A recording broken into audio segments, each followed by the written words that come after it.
السلام عليكم ورحمة الله وبركاته. ازيكم عاملين ايه؟ رب تكونوا بخير. النهارده هنعمل وصفة سهلة جدا وبسيطة جدا واقتصادية كمان. النهارده هنعمل كيكة النايتي. الاولاد بيعشقوها واحنا كمان بنعشقها جدا. هنعملها في البيت بطريقة سهلة وهنعمل الكمية دي كلها ببضاية واحدة. وصفة اقتصادية جدا بس النتيجة تحفة جدا. شايفين شكلها ازاي؟ زي العسل. لو بتشوفوني اول مرة انا ام رودي، لايك بقى وشير للفيديو لو عجبكم واشتراك في القناة وفعلوا زر التنبيهات عشان يوصلكوا كل جديد من القناة. يلا نسمي الله ونصلي على الرسول عليه افضل الصلاة والسلام ونبدأ الفيديو بتاعنا ونشوف عملنا الكيكة اللي زي العسل دي ازاي. يلا بينا. اول حاجة كده عندي بيضاية واحدة بدرجة حرارة المطبخ، يعني مطلعها من التلاجة قبلها بنص ساعة او ساعة على الاقل. تمام. رشة من الفانيليا. عندي كوباية الا ربع من السكر، عايزة تزوديها تخليها كوباية لو بتحبي الحاجة حلوة. تمام. نضرب الكلام الجميل ده كله كده في المضرب، نضربه كويس مع بعض لحد ما السكر يدوب والخليط بتاعي يبقى لونه فاتح. ما عندكيش مضرب تقدري تضربيهم في الخلاط او بمضرب يدوي.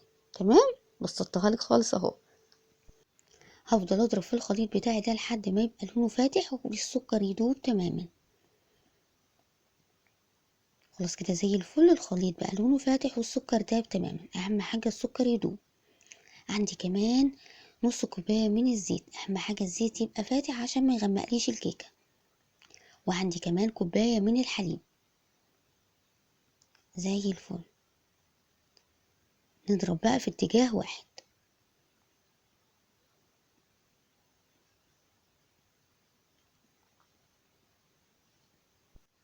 خلاص كده خلصت ضرب المواد السائلة. نيجي بقى للمواد الجافة. عندي كوبايتين من الدقيق. عندي بولة كده ونزلت بكوبايتين الدقيق في البولة. تمام. تمام. كمان عندي رشة من الملح، رشة بسيطة كده من الملح. وعندي معلقة كبيرة من البيكنج باودر. نقلب ده كله مع بعض.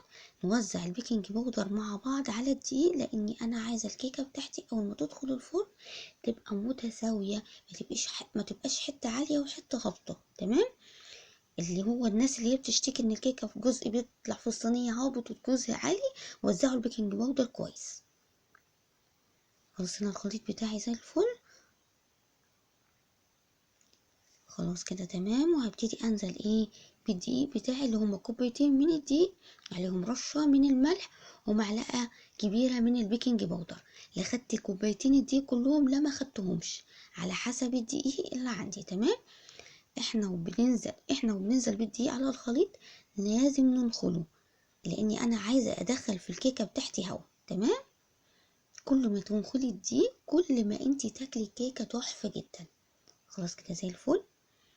ابتدي ان انا اضرب في اتجاه واحد، لان انا مش عايزه الهواء اللي انا دخلته في الكيكه اخرجه، عشان كده بقول لكم نضرب في اتجاه واحد.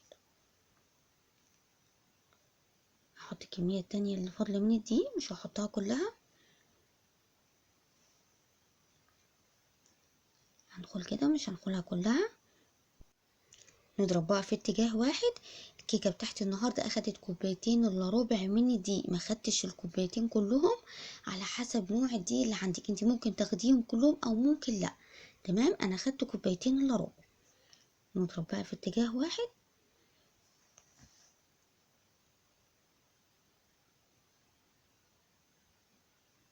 خلاص كده زي الفل.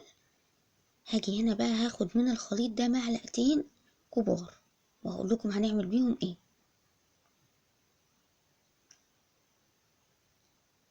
عندي هنا صينيه وحاطه فيها ورقه من الزبده، وهبتدي انزل بالخليط بتاعي. شايفين السمك بتاعه ازاي؟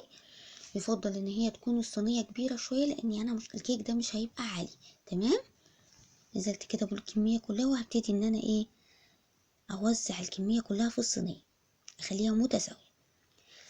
ده بقى المعلقتين اللي احنا خدناهم. عندي معلقه كبيره من الكاكاو الخام، وعندي معلقه كبيره من الحليب. نقلب الكلام الجميل ده كله كده مع بعض لحد ما الكاكاو يدوب. خلاص تمام كده وزي الفل. هحط الخليط بتاعي ده في كيس وابتدي ان انا ازين الكيكه بتاعتي. طبعا احنا مش عايزين الكيكه تبقى طعمها بس زي بره، لا عايزينها تبقى الطعم والشكل. تمام. حتى التسويه بتاعتها سهله وبسيطه جدا. انا مشغله الفرن قبل ما اشتغل في الكيكه، يعني ربع ساعه تقريبا كده. وهحط الصينية بتاعتي في الرف الوسطاني على درجة حرارة 170 لمدة ربع ساعة. مش هتاخد وقت خالص في الفرن، لان دي كيكة هتبقى يعني سمكها واطي شوية، مش هتبقى عالية. تمام. يلا نحط الصينية في الفرن. ده بقى بيكون شكل الكيكه بتاعتي بعد ما طلعت من الفرن. اهم حاجه الكيكه قبل ما انا اقطعها تكون بارده تماما. تمام. هبتدي كده ان انا اقطعها بالنص، احاول ان النصين او الجزئين يبقوا متساويين. تمام. تمام. شايفين الكيكه طريه وهشه ازاي؟ تحفه جدا، سهله وبسيطه. يعني مين يصدق بقى الجمال ده كله ببضايه واحده بس، واخده لون كمان تحفه جدا. عندي هنا مربى، انتي بقى تقدري تستعملي او تستخدمي اي نوع انتي بتحبيه. تمام. انا بقى هستخدم النهارده مربى فراوله. هحشي بقى الكيكه بتاعتي بالمربى، احاول ان انا اوزعها كده زي الفل. تقدري كمان تحشيها بشوكولاته، يعني تستغني خالص عن المربى وتحشيها بالشوكولاته. اخدت الجزء التاني حطيته، وابتدي بقى ان انا اقطعها التقطيعه دي على حسب ما انتي عايزه، عايزه كبيره عايزه صغيره زي ما تحبي. تمام.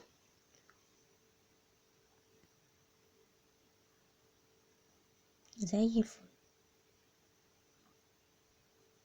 شايفين شكلها ازاي؟ تحفه جدا. ده بقى شكل كيكة النايتي بتاعي بعد ما خلصتها بقى وقطعتها. كان شكلها تحفة، كمان طعمها كان خطير جدا، سهلة وبسيطة وكمان اقتصادية جدا. شايفين شكلها ازاي؟ زي العسل، طرية وهشة وطعمها كان خيال. يا رب النهاردة طريقة الكيكة تكون عجبتكم. لو عجبتكم بقى متنسوش اللايك والاشتراك في القناة وتفعيل زر الجرس على الكل، عشان يوصلكوا كل شعار وكل جديد انا بنزله على القناة. استودعكم الله، والسلام عليكم ورحمة الله وبركاته.